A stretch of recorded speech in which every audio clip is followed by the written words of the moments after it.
The Xyrhak Academy was one of the most advanced learning institutions in the galaxy. It trained young minds from across different star systems, teaching them knowledge, diplomacy, and survival in the vast universe. For the Valtheri species, learning was the highest form of existence. They believed in logic, reason, and order.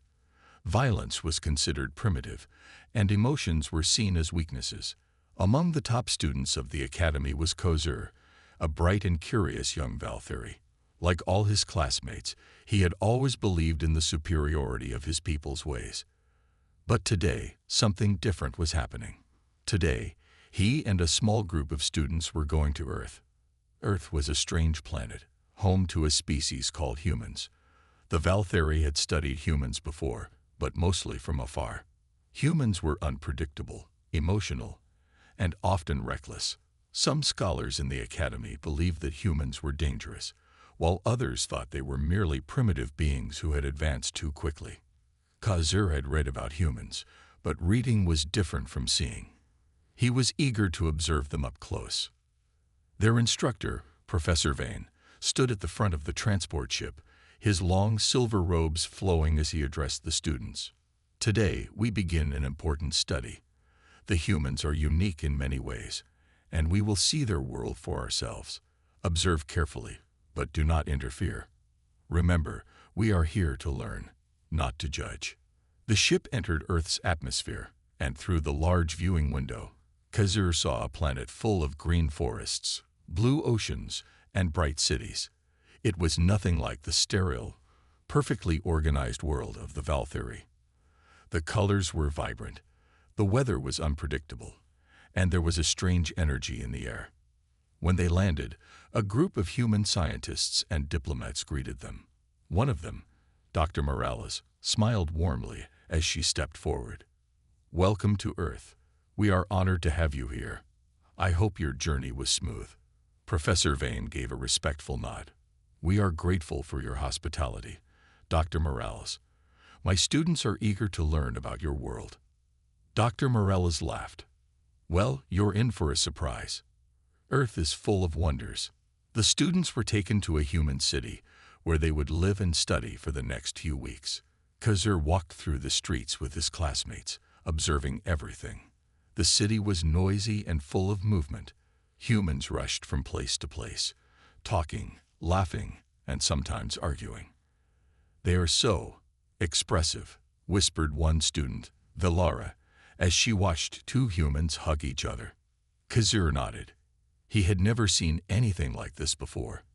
Valtheri did not touch each other so openly.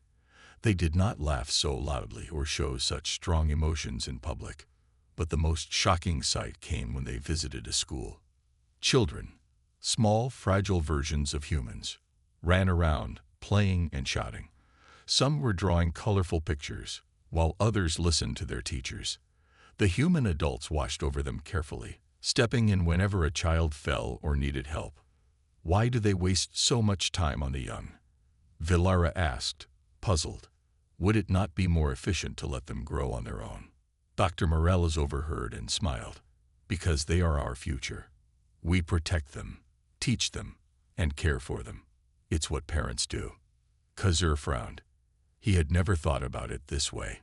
In Valtheri society, younglings were left to learn on their own. They had tutors, but no one shielded them from hardship. To protect the weak was considered inefficient. Yet here, humans treated their children as precious treasures. They shielded them, comforted them, and guided them every step of the way. As they watched, a young boy fell and scraped his knee. Immediately, his mother rushed over, comforting him and checking for injuries. The Valtheri students were surprised. The child was not in serious danger, yet the mother reacted as if he was the most important thing in the world. "Strange," Kozur murmured. "They do not let the weak fend for themselves. Instead, they protect them." Professor Vane observed quietly, his face unreadable. He, too, was beginning to realize that humans were unlike any species they had studied before. And this was only the beginning. The Valtheri students continued their study of human society. Each day, they observed something new. things that confused, fascinated, and sometimes even shocked them. Humans were unlike any other species they had encountered in the galaxy. Khazur, along with his classmates and Professor Vane, spent their days visiting different places in the Man City. They saw markets filled with laughter and voices, where humans exchanged goods not just for survival, but for pleasure and enjoyment. They visited parks where families gathered, sharing food and stories. But it was the schools that interested them the most. The Valtheri had never seen a species care so deeply about their young. In their own society, younglings were expected to be independent. They learned from digital archives and artificial instructors. They had no parents to comfort them, no teachers to guide them with kindness. But here, on Earth, children were surrounded by adults who protected, taught, and loved them. One afternoon, the Valtheri students sat in the back of a human classroom.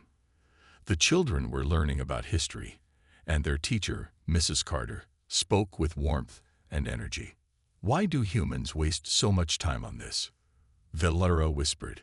"These young ones will learn with time. Why do they not let them grow alone?"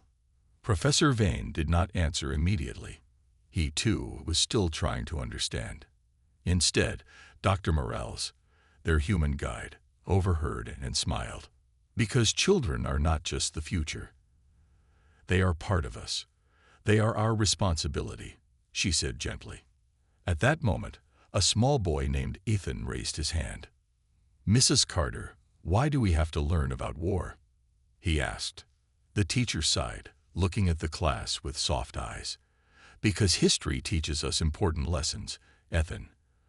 We must learn from the past, so we do not repeat mistakes in the future." Khazur tilted his head. The Valtheri did not teach about war. They erased such things from their history, believing it was a sign of weakness. Yet here, humans taught even their children about their past, the good and the bad. Later, as they walked back to their research center, Khazur could not stop thinking about what he had seen. Humans do not just protect their young. They teach them everything, he murmured, even about their own failures. An unexpected event. The next evening, the Valtheri students were taken to a playground where human children played freely. It was a colorful place with swings, slides, and open spaces where younglings ran and laughed.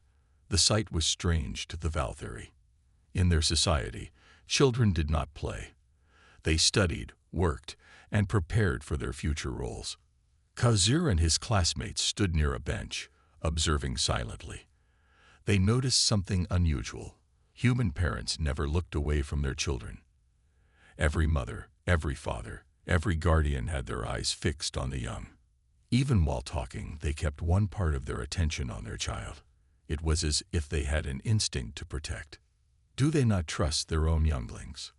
Velaro wondered aloud. Before anyone could answer, a sudden cry rang through the air. A small girl had fallen from a climbing structure. She hit the ground and began to cry. Instantly, her mother ran faster than Khazur had ever seen. She reached the child in seconds, kneeling beside her. The girl had only a minor scrape, but the mother held her close, whispering comforting words. Khazur was shocked. A simple fall was not life-threatening. Why react with such urgency? Then, something else happened. Other humans also moved toward the child. Strangers, people who were not related to the girl, checked if she was all right. Even those who had no connection to her showed concern. This was something completely unheard of in Valtheri culture. They do not just protect their own young. They protect all children, Khazur whispered, realization hitting him. Professor Vane watched, deep in thought. It is not logical, but it is remarkable. A question that had no answer. As they returned to their research center, Khazur could not stay silent anymore. "Professor, why do they do this?" he asked. "Why do humans care so much for their children? Why do they protect them as if their own lives do not matter?"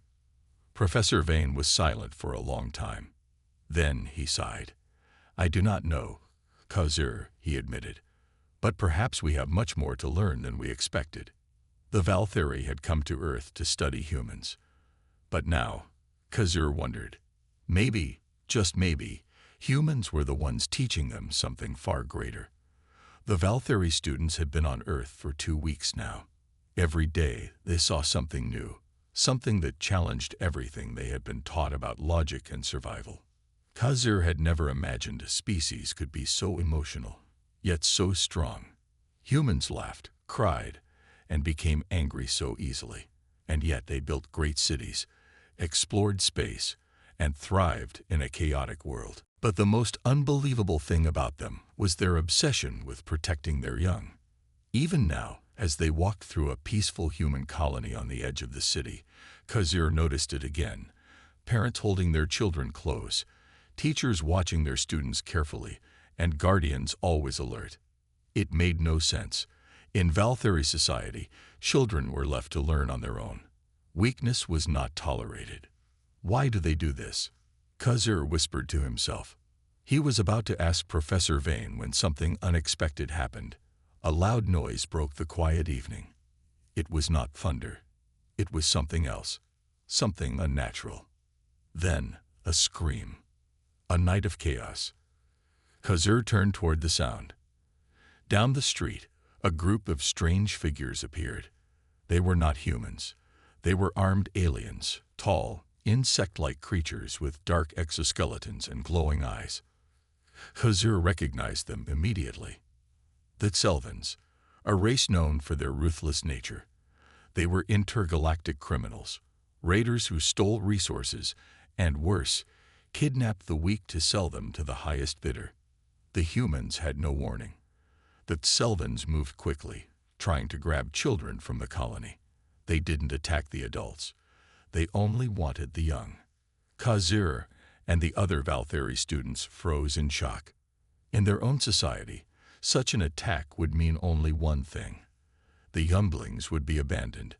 The Valtheri would escape, leaving the weak behind to ensure the strong survived. But the humans did not run. The parents fight back. Khazur expected the humans to flee, to let the attackers take the children. That was the logical choice. But instead, he saw something that shook him to his core. A mother threw herself in front of her child, shielding them with her own body. A father grabbed a metal pipe and charged at the Selvin soldiers, attacking them without hesitation.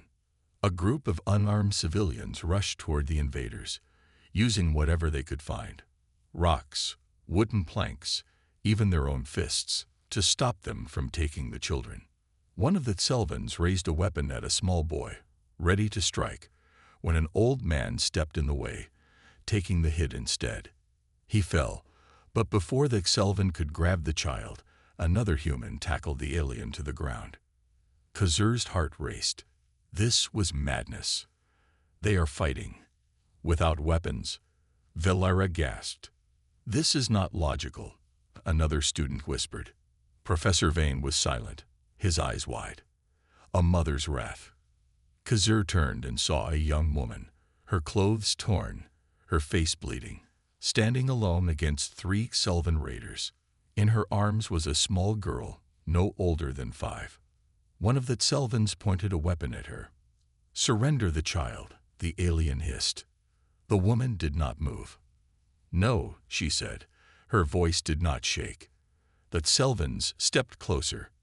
"You will not survive. Hand over the child." The woman pulled her daughter closer, shielding her with her body. "Over my dead body." Khazur had never seen such defiance before. The Selvins were stronger, larger, and armed. The woman had nothing. And yet, she refused to run, refused to surrender, refused to let harm come to the child. Something deep inside Khazur stirred. This was different. This was not weakness. This was not fear. This was something else entirely. The human military arrives. Before the Selvins could attack again, a loud explosion shook the ground. Khazur turned to see a squad of human soldiers arriving. At the front was Captain Elena Vasquez, her eyes burning with unmatched fury. "Protect the civilians. Do not let them take the children," she ordered. Her team rushed forward, their weapons lighting up the night. The battle was over in minutes. The The Selvans, seeing the resistance, tried to retreat. Some escaped, but many were captured. The children were safe. The humans did not celebrate. They did not act like they had won a great victory. Instead, they checked on each other, making sure no child was harmed. Mothers and fathers embraced their children tightly, whispering words of comfort. Khizr saw the young woman from before, still holding her daughter. Tears fell from her eyes, not from pain, not from fear, but from relief. A new understanding. The Valtheri students stood in complete silence.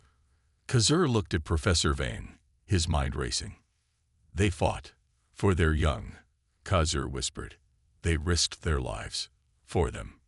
Professor Vane, for the first time in his life, looked uncertain. I do not understand, he admitted. Khizr clenched his fists. He did. Humans were not reckless. They were not weak. They fought because they loved. And in that moment, Khizr realized, love was the most powerful force in the universe. The battle was over. The Selvan raiders had been defeated, and the children were safe, but the city was shaken. Khizr and his fellow Valtheri students stood in stunned silence as they watched the humans. The parents held their children tightly, whispering soothing words. The soldiers moved quickly, securing the area and tending to the injured. But what struck Khizr the most was the look in the humans' eyes. They were not just relieved. They were furious. Not at each other, not at their own leaders. They were angry at the threat that had tried to harm their young. Khizr had never seen such raw, burning emotion before. They are different. Why did they fight so hard? Vilara asked, her voice barely above a whisper. Khizr didn't know how to answer.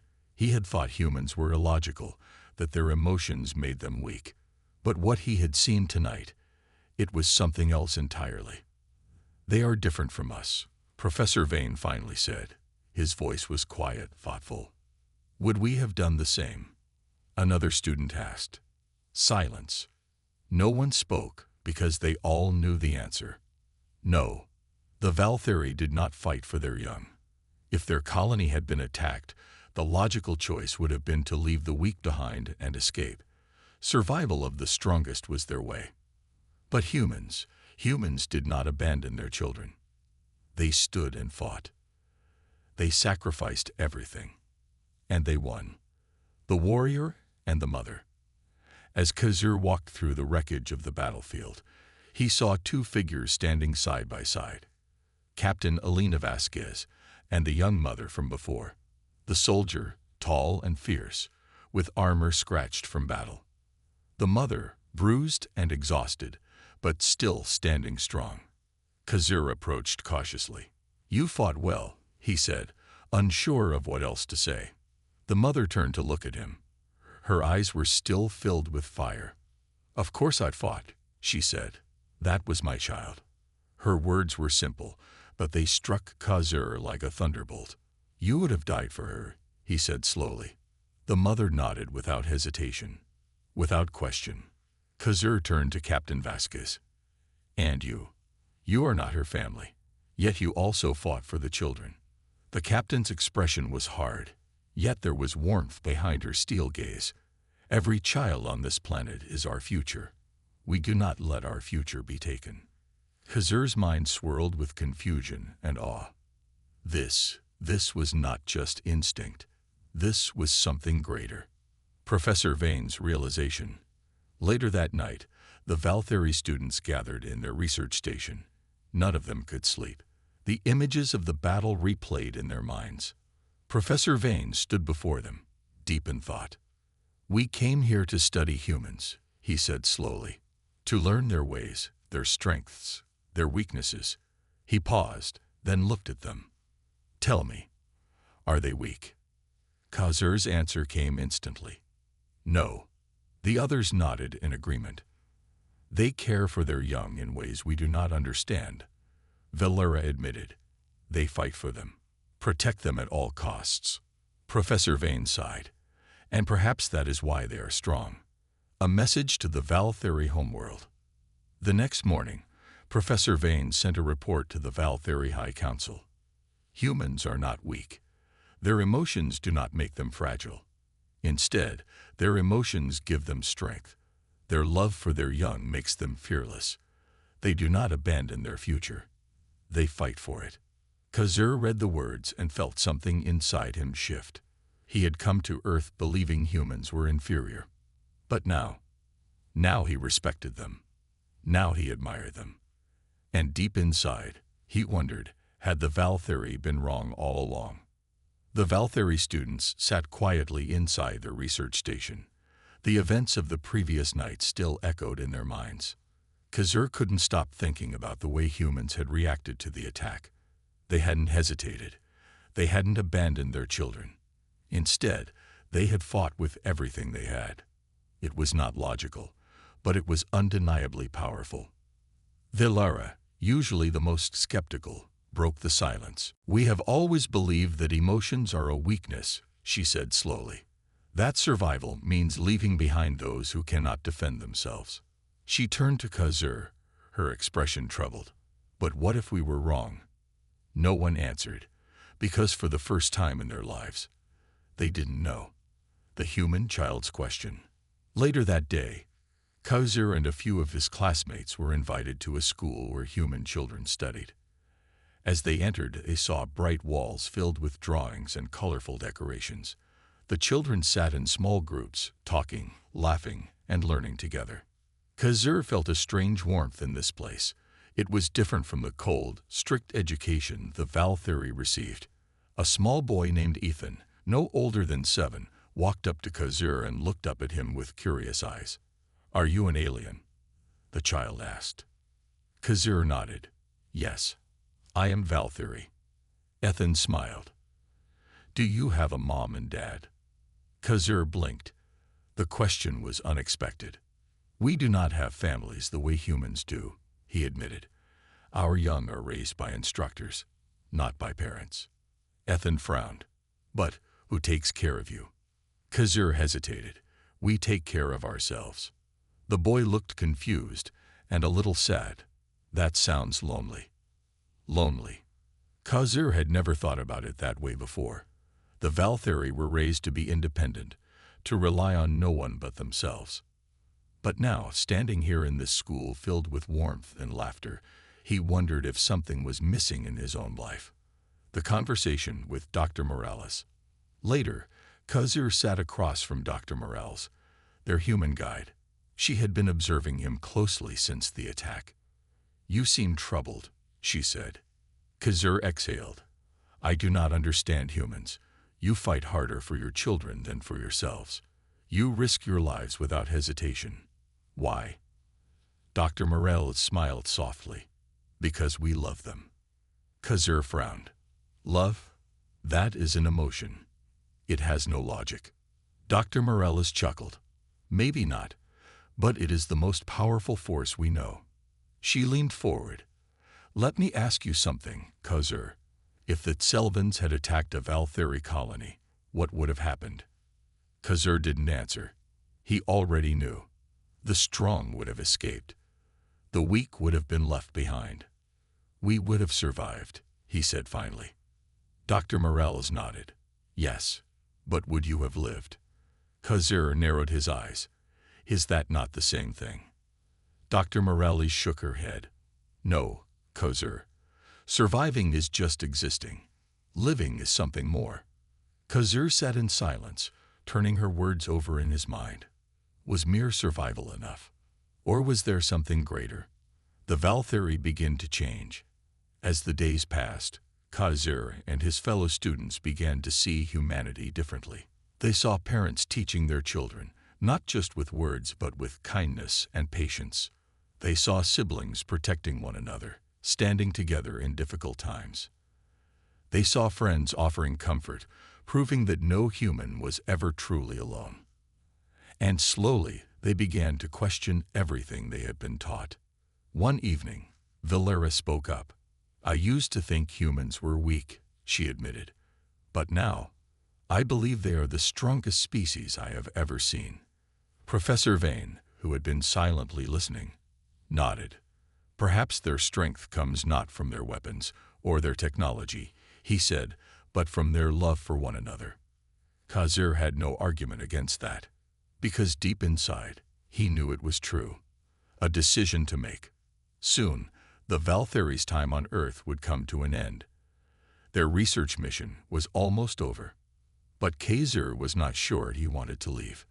For the first time in his life, he felt like he had learned something truly important. Not just about humans, but about himself. As he stood on the balcony of the research center, looking out at the human city below, he made a silent promise. This knowledge would not be forgotten, and perhaps when he returned to his homeworld, he would teach the Valtheri what it truly meant to be strong. Khazir stood at the edge of the research center's balcony, staring at the city below. It was evening, and the streets were alive with human activity. Families walked together, children laughed, and warm lights glowed from windows. It was a sight so different from his homeworld. The Valtheri did not live like this. There were no families, no shared moments of joy, no bonds that lasted a lifetime. They were raised in isolated learning pods, taught to be logical and efficient. For the first time in his life, Khazir wondered, had they been wrong all along? A final meeting. Professor Vane gathered the Valtheri students in the main hall.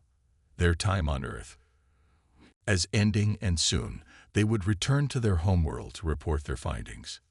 "We have learned much," the professor began. His voice was calm, but there was a weight in his words. "Humans are not what we expected. Their strength comes not from their bodies or their weapons, but from their connections to one another." The students nodded. They had seen it with their own eyes. Still, the professor continued, "We must ask ourselves, should we take this knowledge back to our people? Will they accept it, or will they reject it as weakness?" A heavy silence filled the room. Vilara was the first to speak. "I once thought emotions made a species weak," she admitted. "But humans have proven me wrong. Their emotions drive them to protect, to grow, to fight harder than any species I have seen. We should not ignore this." Other students murmured in agreement. Then Khazir spoke.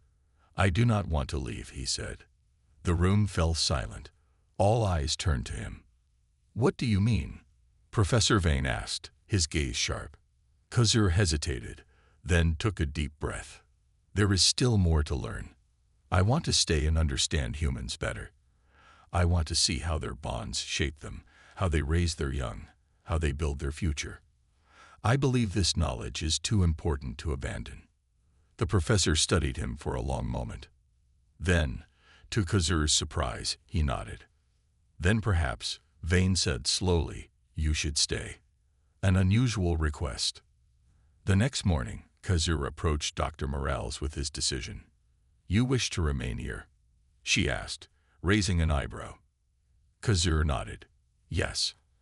I believe there is still much to learn."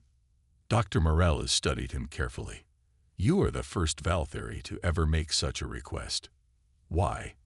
Khazir thought for a moment before answering. "Because I am beginning to understand what it means to live, not just survive." Dr. Morales smiled. "That is a good reason." She thought for a moment, then said, "I will speak to the authorities. It may take time, but I believe arrangements can be made." Khazir felt a strange emotion in his chest. Hope. A message home. As Khazir waited for permission to stay, he recorded a message for his people. "To the Valtheri High Council," he began.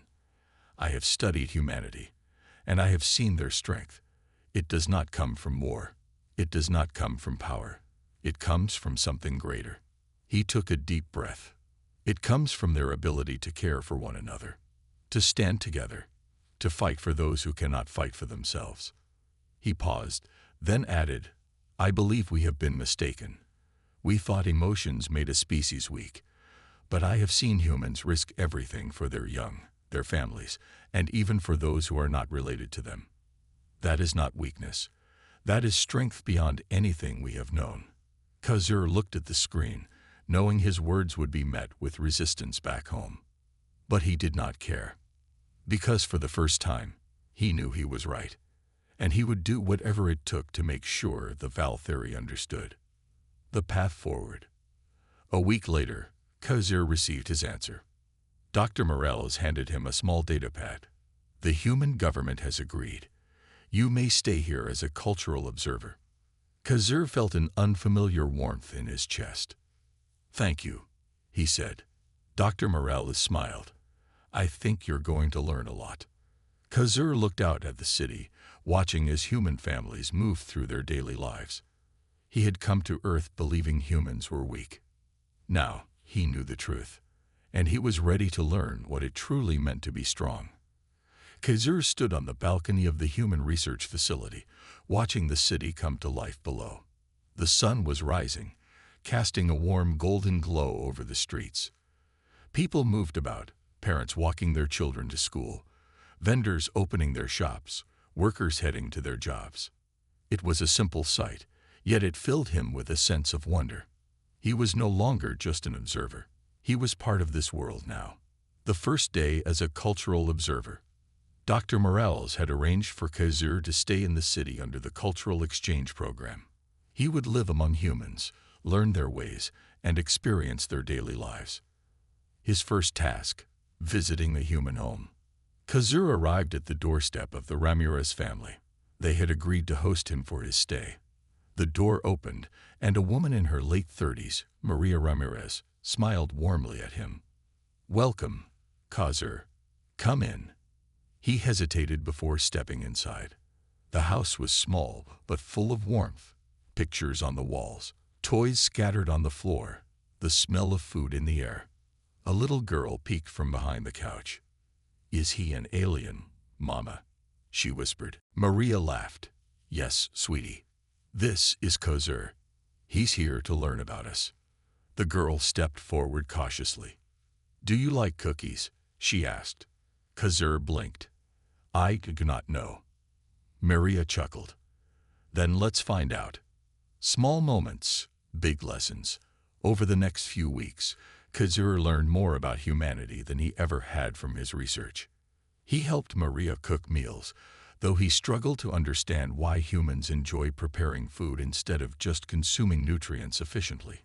He played board games with the children, realizing that humans valued entertainment and connection more than competition. He went shopping with Maria and saw how humans traded goods and services with trust instead of strict calculations. Every day brought a new discovery, and with each lesson, Khazur's view of the world continued to change. The power of human bonds. One evening, Maria's son, Daniel, came home from school looking upset. He had been bullied by an older boy. Khazur observed how Maria comforted him, hugging him and speaking gentle words of encouragement. You're not alone, Mio, she told him. We stand together, always. Khazur felt something stir inside him. This was not weakness. This was strength. The Valkyrie would have told Daniel to ignore his emotions, to be strong alone. But humans did something different. They supported each other, and that made them stronger than any species Khazur had ever known. A message back home. One night, Khazur recorded a final message to send to the Valkyrie High Council. I have lived among humans. I have seen how they care for one another, how they build communities, how they fight not for themselves, but for those they love. He paused, then spoke the words he never thought he would say. We have misunderstood them. Their emotions do not make them weak. Their emotions make them strong. He looked at the camera, determination in his voice. We must learn from them, because if we do not, we may be the ones who are truly weak. With that, he sent the message, unsure of how his people would react. But for the first time, he didn't care. He had found his own truth, the final realization. One afternoon, Khazur sat outside watching the children play. Maria joined him, sipping a cup of tea. You seem different, she noted. Khazur thought for a moment, then nodded. I am, he admitted. Do you regret staying? She asked. He looked at her, at the family that had welcomed him, at the city he had once thought was primitive. No, he said firmly. For the first time, I feel like I am truly living. Maria smiled. Then you're one of us now, Khazur. And for the first time in his life, Khazur understood what it meant to belong. The end, or the beginning. Khazur had come to Earth as an outsider. Now, he was something more. He was not just a Valtheri anymore. He was something new, a bridge between two species, a student of humanity, and perhaps a teacher to his own people. As he watched the sun set over the horizon, he smiled, because this was just the beginning.